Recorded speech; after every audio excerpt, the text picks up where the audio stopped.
Meanwhile, in its disease surveillance report, the Bayelsa State Ministry of Health has faulted the listing of Bayelsa among states affected by the cholera epidemic outbreak by the Nigeria Center for Disease Control. The ministry's permanent secretary refuted the report at a joint press briefing held after a meeting between the Bayelsa Task Force on Immunization and Health Services and the state's deputy governor. The Nigerian Center for Disease Control had in its recent Epidemiology Week report listed Bayelsa as amongst the states with the highest burden of cholera cases. This year, 2024, till date, there had been suspected cases of cholera because most of the times when there is gastroenteritis, that's stooling and vomiting, a lot of people would think that it is cholera case. There are 449 cases of gastroenteritis that has been reported. And as I speak to you, there's none of these 449 cases that are turned out to be positive of cholera disease in Bayelsa State. We reached out to them and we correlate our data that they have at the national level to tell them categorically that what we have sent to them so far, there's no case that are turned out to be positive. And what is bringing about the positive cases that we are hearing about in Bayelsa State. And they felt sorry for what had happened and that they are going to get back to us. Definitely, I'm very sure they are working on that to refute all the misconception about the cases of positive cholera cases in Bayelsa State. Our surveillance system in Bayelsa State is very strong, that no disease can escape without being detected. So as we speak, we don't have any confirmed case of cholera disease in Bayelsa State from January to this time that we are speaking. What I will advise our people to do is to make sure that what they eat, they ensure that they eat in hygienic form. If they buy fruits, they should clean it before they eat. Then they should wash whatever they eat. Whatever they keep at home to eat, they should wash it. Whatever they buy in the market, they should also look at it. The water they drink too.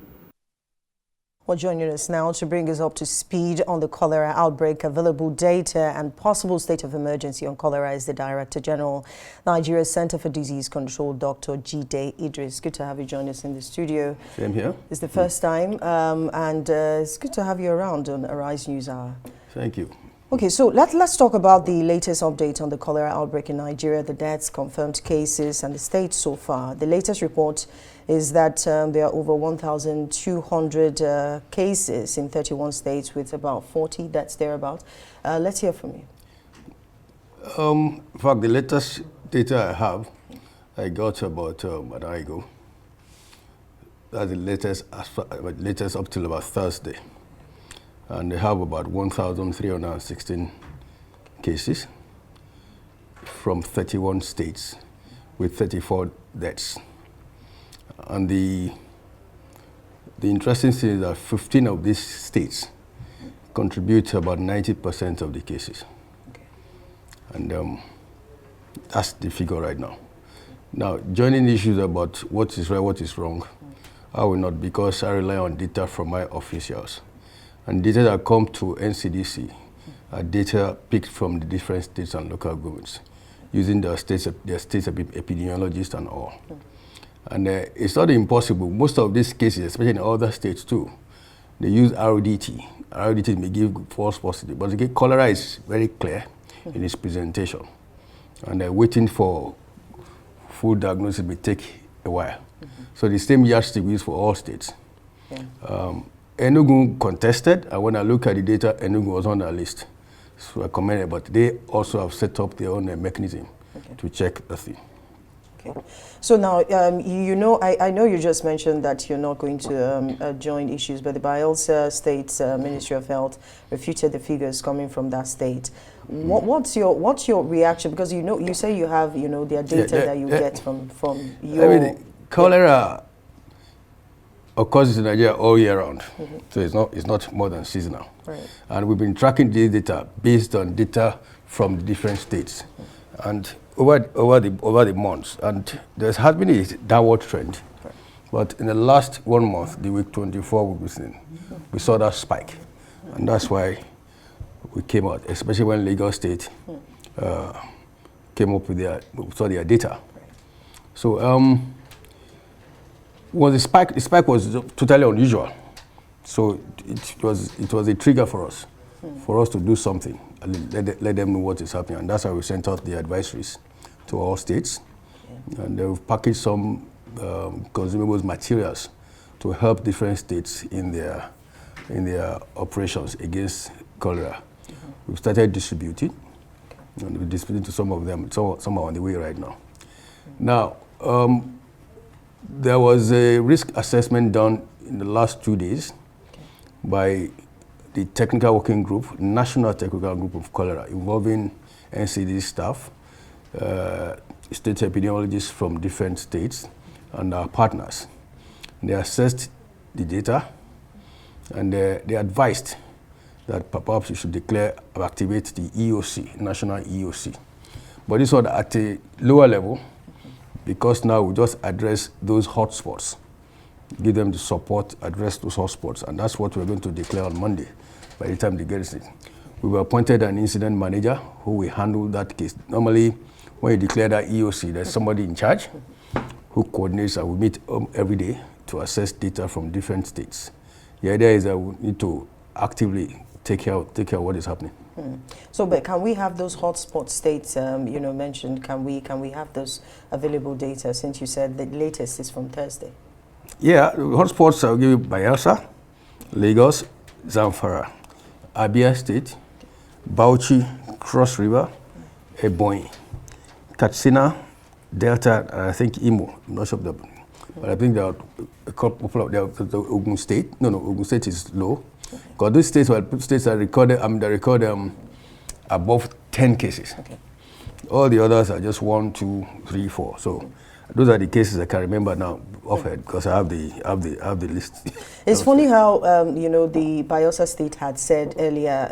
I'm going to drift away from this, but that once one presents with vomiting or going stooling and all of that, that doesn't necessarily mean the person has cholera. Do you want to clarify on the symptoms? So yeah, but in this kind of thing, once you have things like this, you determine what they call case definition. Okay. You declare a case XYZ based on certain criteria, and that's what they did for all states, and that's why we have that data. But actually, like cholera, is transmitted if people ingest contaminated food and water, and it presents very typically with diarrhea, frequent diarrhea, heavy. And it could accompany with vomiting or fever without vomiting. But what is characteristic of this stool is that it's described as rice water stool. If you boil rice and you want to sieve the water, just what it looks like. So it's characteristic, and that is the definition most states, all the states should use, and that's the definition we use globally. And then, like I say, it's a disease that is due to basic water access to water, poor sanitation, hygiene and sanitation, personal and environmental. So, and it's because the situation where access to water is either absent or of doubtful source, or where the environmental sanitation is poor.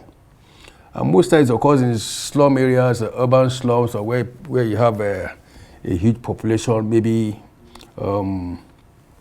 migrant population, IDPs and all, where this is that.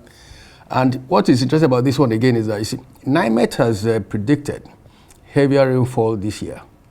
And once you have that, you have flood, especially flood-prone areas. And when you have flood, the source of water can be contaminated. And that's why, again, we felt we should address this. Okay, now let's talk about... It can be... Go on. What actually kills in cholera is the loss of fluids and body fluids. Okay. And that's why if you have that, I'd advise you let them seek medical attention. But it's not all cases that present with this violence, so you can have loose stools. So you ORT and that kind of thing, but the essence, the problem is that seek medical advice to avoid dehydration. Okay, let me bring you to the issue of, you know, the OCV, which is the oral cholera vaccine. There's been reports that Nigeria has run out of the vaccines. Well, what's your take on this? Let's be frank to ourselves. The demand for the vaccine, not even only this one, most vaccines, far outweighs the supply. Most countries, not only in Nigeria, just like you read there, a lot of people prepare for this. Most countries pre-plan and they pre-order for these vaccines. And that's why you have, so there is shortage. Secondly, the vaccine itself does not confer you lasting immunity. It only covers for a short period of time. Which is? Which is maybe about 6 months to 1 year. Okay. And so the advice is that in most diseases, you don't rely on vaccines alone. You rely on a combination of control methods. Vaccines could be one. Here, if you address the issue of water issues, address the issue of hygiene and sanitation, you're home and dry. So, but you talked about, you know, preparing ahead of time. What did the NCDC do to prepare ahead? Because we're registering, we're getting more, you know, deaths. All that last week it was, you know, fewer. Now it's moved on. Yeah, so like I said, we'll look at the trend. Okay. There has been a downward trend until the last listing. And when we saw that again, the 2 states that we felt we had, Lagos State, we sent teams there to go and see what was happening. And they assess their level of preparedness there. Can they cope with the problem? What challenges do they have? And advise, and at the same time collect data again and see how we can. That's what we've done. We sent to Lagos, we sent to Ogun State. Right. Now, I personally spoke to somebody in Bayelsa. What is happening? And they did say yes. Recently, they don't have enough, but over the years, a cumulative number of it they've had. So that's why I didn't tell them. And from my data, they only have 2 deaths, as compared to Lagos, that had about 18 deaths. So we concentrated more on that. All right, then. In the coming days, we pre-packaged, I told you, materials to be sent to various states just to assist.